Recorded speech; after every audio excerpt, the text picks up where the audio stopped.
വാർത്തകൾ തുടരുന്നു. ഇടുക്കി മൂന്നാർ പഞ്ചായത്തിന്റെ നേതൃത്വത്തിൽ 8 ദിവസം മൂന്നാർ മേഖലയിൽ നടത്തിയ ശുചീകരണ പരിപാടിയിൽ ശേഖരിച്ചത് 30 ടണ്ണിലധികം മാലിന്യങ്ങൾ.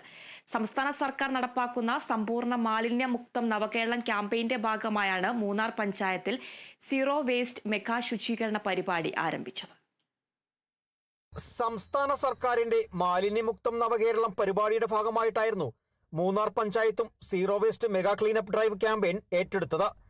പഞ്ചായത്ത്, DTPC, KCB, കേരള ശുചിത്വ മിഷൻ, അഗ്നിരക്ഷാസേന, പോലീസ്, വനംവകുപ്പ്, NREG, വ്യാപാര സംഘടനകൾ, ഹിൽദാരി, വിവിധ രാഷ്ട്രീയ സാമൂഹിക സംഘടനകൾ എന്നിവയുടെ നേതൃത്വത്തിലായിരുന്നു ശുചീകരണം.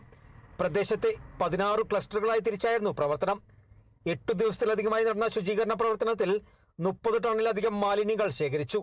ഇതിൽ 18 ടണ്ണും പ്ലാസ്റ്റിക് മാലിന്യങ്ങളാണ്. ദിവസങ്ങൾ നീണ്ട ക്ലീനപ്പ് ഡ്രൈവ് വൻ വിജയകരമായി എന്ന് പഞ്ചായത്ത് സെക്രട്ടറി ഉദയകുമാർ GP പറഞ്ഞു. ഒരുപാട് ജനപങ്കാളിത്തം നമുക്ക് കിട്ടുന്നുണ്ട്. പൊതുനിരത്തുകൾ മാത്രമല്ല, നമ്മുടെ പുഴകളും ചെറു തോടുകളും കൈത്തോടുകളും അരുവികളും പുഴകളും എല്ലാം ഇറങ്ങി തന്നെ ക്ലീനപ്പ് നടത്തുന്ന ഒരു പ്രക്രിയയാണ് നമ്മൾ ഇന്ന് ചെയ്തുകൊണ്ടിരിക്കുന്നത്.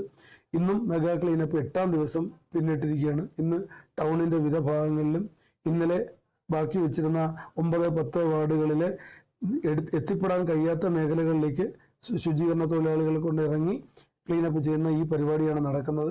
കളക്ട് ചെയ്ത വേസ്റ്റിന്റെ അളവെടുക്കുകയാണെങ്കിൽ ഏകദേശം 30 ടണ്ണിലേറെ മാലിന്യങ്ങളാണ്, നമ്മൾ മിക്സഡ് വേസ്റ്റ് ആണ് നമ്മൾ കളക്ട് ചെയ്തിരിക്കുന്നത്.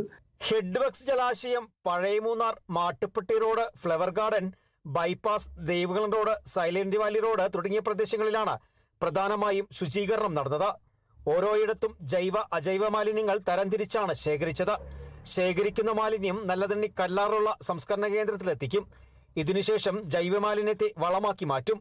പ്ലാസ്റ്റിക് മാലിന്യം വൃത്തിയാക്കി യന്ത്രസഹായത്തോടെ പ്ലാസ്റ്റിക് കട്ടകളാക്കി മാറ്റി വിറ്റഴിക്കുകയാണ് ചെയ്യുന്നത്.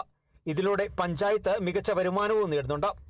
വരും ദിവസങ്ങളിലും ശുചീകരണ പ്രവർത്തനങ്ങൾ തുടർന്നേക്കും. ശുചീകരണം നടത്തിയ പ്രദേശങ്ങളിൽ ഇനിയും മാലിന്യ നിക്ഷേപം തുടർന്നാൽ ഇവർക്കെതിരെ കർശന നടപടിയെടുക്കാൻ തന്നെയാണ് പഞ്ചായത്തിന്റെ തീരുമാനം. Bineesh Antony, Kerala vision news, Idukki.